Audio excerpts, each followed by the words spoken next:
Para as respostas comentadas da nossa atividade da aula passada. Bom, nessa atividade eu queria que vocês identificassem 3 novos conteúdos, né? Conteúdos que vocês já estão estudando. Em relação às lendas, em relação ao discurso direto e indireto, em relação aos tempos verbais. As 11 primeiras questões, elas são basicamente questões referentes ao texto, perguntas relacionadas à lenda. O que eu quero que vocês guardem sobre essa questão de lendas? Eu quero que vocês guardem que a lenda é um gênero textual, que é inclusive a resposta da número 1, que é contada de geração em geração e ela vai passando de boca em boca, certo? Às vezes ou quase sempre ela sofre alteração e mudança e ela mistura. Normalmente a lenda ela tem inclusão de fatos que são verdadeiros com fatos que não são verdadeiros, por isso que ela tem um caráter fantástico. No caso dessa lenda que vocês leram, qual é o principal ponto? Como ela começou? Ela fala sobre o quê? Ela fala sobre como nasceu, como surgiu o pássaro João de Barro, certo? O tema principal abordado aí é sobre o jovem, né, que se apaixona e faz de tudo para alcançar a moça. E nisso ele se transforma, né, em um pássaro bem amigável que trata bem a sua companheira. Esse é o tema principal do texto.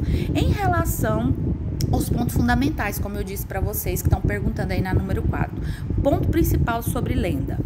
É cheia de fantasia, tem personagens, aborda situações sobrenaturais. No caso desse aí, vocês perceberam que o jovem ficou 9 dias de jejum e quando abriu aquela capa que estava envolvendo ele, o que aconteceu com ele? Ele cantou, falou coisas bonitas para a moça e acabou se transformando em um pássaro. Então, esse é o sobrenatural. Então, lenda, sempre isso vai acontecer. Em relação a essa lenda, onde é que ela acontece? Que inclusive é a pergunta 5. Essa lenda, ela é contada pelos índios da região sul do nosso país. Então, são as tribos indígenas que falam sobre isso. Quais são os principais personagens que aparecem aí? Pessoal, o rapaz, o jovem Jarrabé, a moça apaixonada, o pai da moça e as pessoas que aparecem lá para ajudar, no caso, na hora de pegar, na hora de colocar ele na capa. Então, esses são os personagens. Os principais, quem mais aparece? Quais são os pontos principais dessa lenda? Quais são os personagens? O jovem Jarrabé e a moça, certo? Bom, o pai acreditou no que o índio estava falando? Não, tanto é que ele pôs ele à prova. Ele não acreditou que ele estava apaixonado, que é a pergunta número 8. O pai ficou desconfiado, certo? Em relação a o que o jovem Jarrabé, qual a característica dele? Qual é a principal característica do jovem Jarrabé e da moça? O jovem, ele é corajoso, ele é audacioso, né? Porque ele se propõe coisa que ninguém antes tinha feito e ele é muito apaixonado. A moça era a mais bela daquele lugar, certo? Então, essa é a característica. Bom, em relação a 10, você tinha que marcar, escolher. Então, você tem que escolher como que ele ficou, o que ele se propôs a fazer. Ele se propôs a ficar 9 dias sem comer, né, esperando a amada. Então, a 11, você tinha que marcar o que é incorreto. O que é incorreto dessas questões que estão aí é que está falando que lenda são textos noticiosos, que inclusive é a letra C, que passam fatos importantes e reais e atuais. Não é isso, lenda não é isso, como a gente comentou já, vocês já observaram. Então, esse é o errado, certo?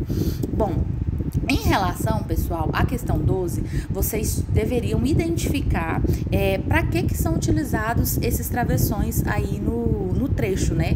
Que provas pode dar da sua força para pretender a mão da moça mais famosa da tribo? Então, quando aparece o travessão, é para quê? Para identificar que o pai da moça está falando. Então, o travessão serve para isso. O travessão é aquele tracinho lá que vocês identificaram. Em relação a 13, o que é discurso direto? Discurso direto é quando o próprio personagem fala. Discurso indireto é quando o narrador fala pelo personagem. Então, discurso direto normalmente vem com travessão, ou às vezes depois de 2 pontos, ou entre aspas. Esse é o discurso direto. O indireto é só mesmo o narrador contando. Então, você tinha que identificar na número 13. A letra A, essa frase da letra A é um discurso direto. né? Que provas podes dar? Então, isso aí foi a fala do pai da moça. As provas do meu amor. Então, outro discurso direto, que foi o jovem Jaabé que falou. A letra C, contam os índios que foi assim que nasceu o pássaro João de Barro. Então, ali é o narrador contando. Então, é discurso indireto. Podemos constatar a prova do grande amor. Também, discurso indireto. Em relação a 14, é algo muito importante você assistir o vídeo para você entender o que são os tempos verbais, tá? Porque aqui tá bem rapidinho, só para eu passar mesmo explicando para vocês. Mas importante destacar, os tempos, o verbo normalmente é aquele ponto-chave da oração que traz a ação, o fenômeno da natureza. E aí, no caso você identifica ele, você tem que identificar se o fato já aconteceu, se o fato está acontecendo ou se ele irá acontecer. Aí nós temos os tempos, que é passado, também chamado de pretérito. Nós temos o presente, que é onde acontece, e o futuro, onde vai acontecer. Você tinha que identificar os dois verbos lá, o foi e o nasceu.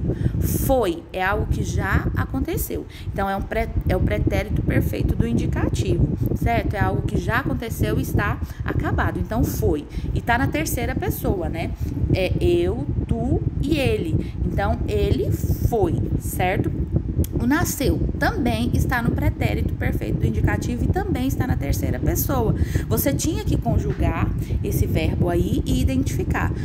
Eu fui, ele foi, certo? Então, vocês identificavam através do momento que vocês conjugassem os verbos. Então, aí tá a conjugação tanto do foi quanto do nasceu, para vocês poderem perceber. Na número 15, você tinha que fazer um resumo da história, com as suas palavras, em discurso indireto, ou seja, é como se você estivesse contando a história. É como se você você está contando a história. Então, não tem travessão, não tem aspas, porque você é o narrador, o próprio narrador, certinho? Então é isso, pessoal. Desculpa pelo vídeo longo, mas não tinha como falar em menos tempo, porque são muitas questões. Até mais, tá?